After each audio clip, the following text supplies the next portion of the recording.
Hey, good morning. This is Sakshi. Today is 29th April and I am here with today's The Hindu newspaper. Let's start. So, the first article today is not at all important. You can see the leaders of Jammu and Kashmir, they are condemning the Pahalgam terror attack in a special session of Jammu and Kashmir Assembly. So it's not at all important. This article is important, but it's a repetition of previous articles that we have already dealt with. It's about the agreement between India and France, the deal between India and France regarding the 26 Rafale M jets that we have already talked about. So the deal is finalized. So this article deals with that. Moving forward, this article is important. This is about a report which has been released by SIPRI. SIPRI is a very important institute. You should know its full form. It's Stockholm International Peace Research Institute. Okay, SIPRI. And the name of this particular report is this: Trends in World Military Expenditure 2024. So this report deals with military expenditure of various countries around the world. Okay, and guess what? The report has found out that India is at fifth number when we talk about military expenditure. The first one is, as usual, US. That means US spends the most amount on its military expenditure. Okay, US has the highest military expenditure among any other countries in the world. India is at fifth. If you want, you can remember the names of top three: US, China, Russia. Like, it would take no effort to remember the names since it's very natural. Just remember that India is at fifth because that's important. Pakistan is at 35th number, but nobody would ask us that question. This article is also important that our Honorable President Draupadi Murmu has presented Padma Awards to 71 personalities. So you should know what are Padma Awards. So Padma Awards consists of three awards particularly: Padma Vibhushan, Padma Bhushan, and Padma Shri. If you face any difficulty in remembering which award is higher than the other, then just remember when we write Padma Vibhushan, okay, Padma Bhushan and Padma Shri. So just look at the length of this second word. This, like, except Padma, all these words, Shri is the smallest, right? So in among these three, that is between Vibhushan, Bhushan, and Shri, Shri is the you can say is at third number. Its higher version is Bhushan, and in Padma Awards, the highest award is Padma Vibhushan. Okay, so technically in India, okay, these we are talking about civilian awards. Okay, this is not some award given to military personnel, or because the awards of military personnel is totally different. For example, Paramveer Chakra, Veer Chakra, Mahavir Chakra, things like that. Okay, this is a civilian award. Normal common people of India, they are eligible for this award if they have done something really brilliant in their life. Of course they are eligible since this is a civilian award. So in India, the highest civilian award is Bharat Ratna. Okay, without any doubt, it's Bharat Ratna. Then at second number, it's Padma Vibhushan. Okay, then it's Padma Bhushan, and then it's Padma Shri. Okay, and now I hope you understand this sequence.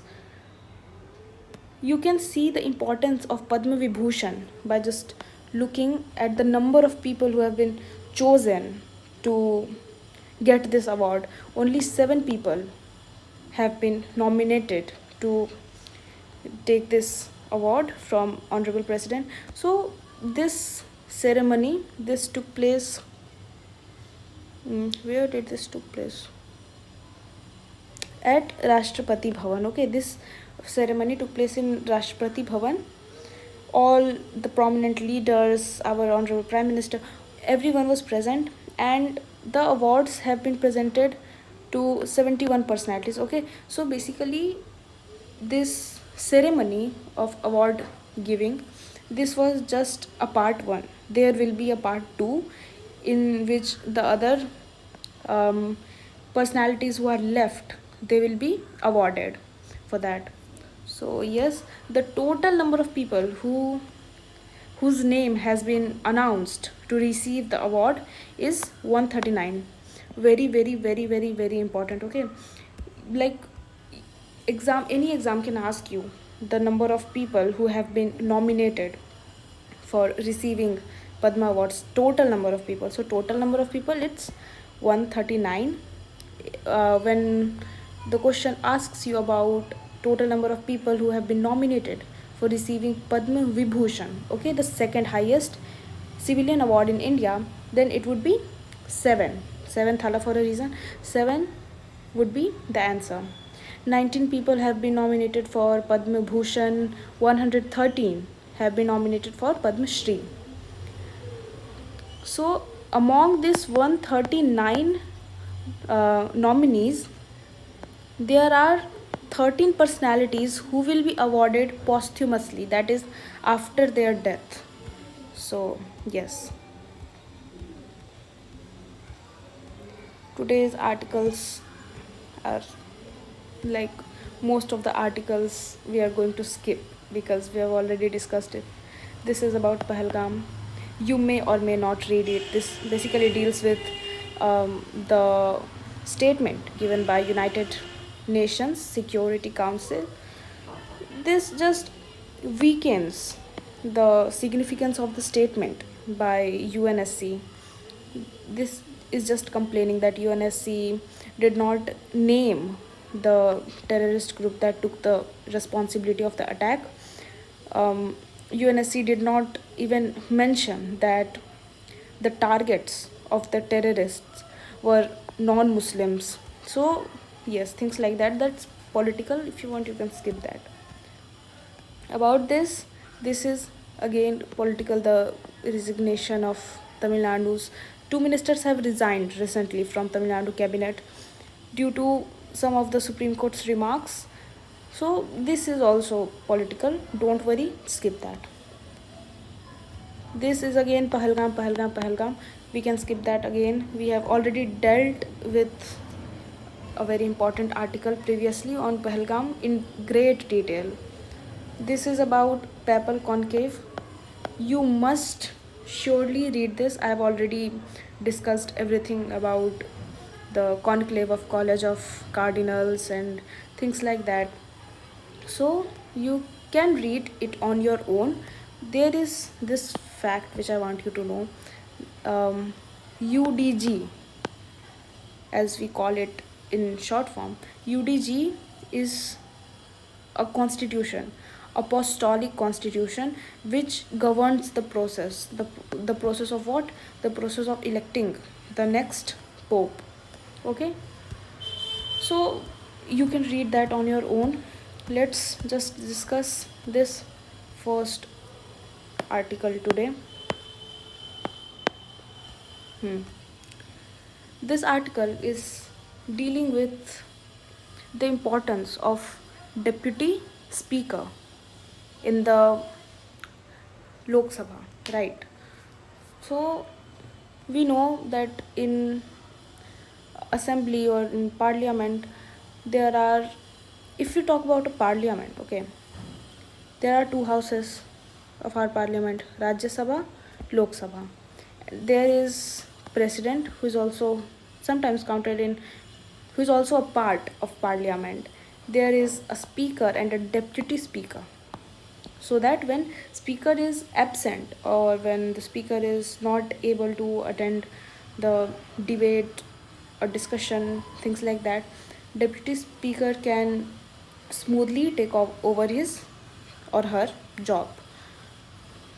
So this article majorly deals with the issue that our Indian parliament, our Lok Sabha particularly, our Lok Sabha does not have a deputy speaker since 2019. The last one was M. Thambi Durai. Okay, he was the deputy speaker of Lok Sabha from 2014 to 2019, and after him there has been no deputy speaker in our Lok Sabha. So as this article says, let's see article 93. The article 93 of the Indian Constitution, it says the House of People, that we call Lok Sabha. So the Lok Sabha shall, as soon as may be, choose two members of the House to be respectively Speaker and Deputy Speaker. So out of all the members who have been chosen to be a part of Lok Sabha, the whole Lok Sabha must choose two people to be Speaker and Deputy Speaker. Okay, so here the writers are saying that this phrase, as soon as maybe, this is indicating urgency, that as soon as possible choose a person to be a speaker and a person to be a deputy speaker. The constitution gives equal footing, that is equal respect, equal rights to both speaker and deputy speaker in terms of their necessity. So basically the constitution means that speaker and deputy speaker both are equally needed. Okay, both are equally needed in the parliamentary structure. So the intent of our Indian Constitution is clear, that Lok Sabha must never function without a second in command, that is, Lok Sabha must never function without a deputy speaker. But as we are seeing in our case, in our Lok Sabha, there has been no deputy speaker since 2019. After Thambi Durai, there has been no deputy speaker.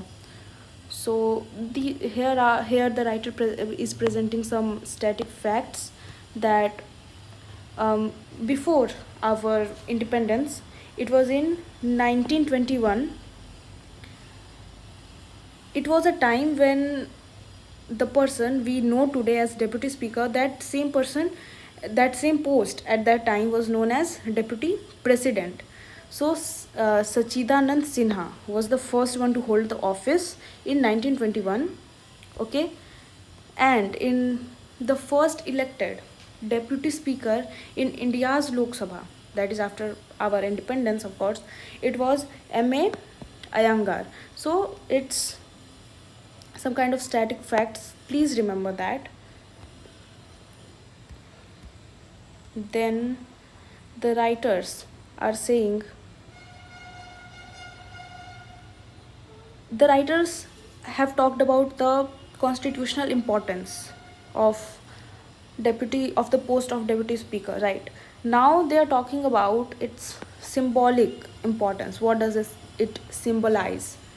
So there has been a unwritten rule, there has been an unwritten rule that the post of deputy speaker is usually assigned to opposition, any member from opposition. That post is usually given to such kind of person.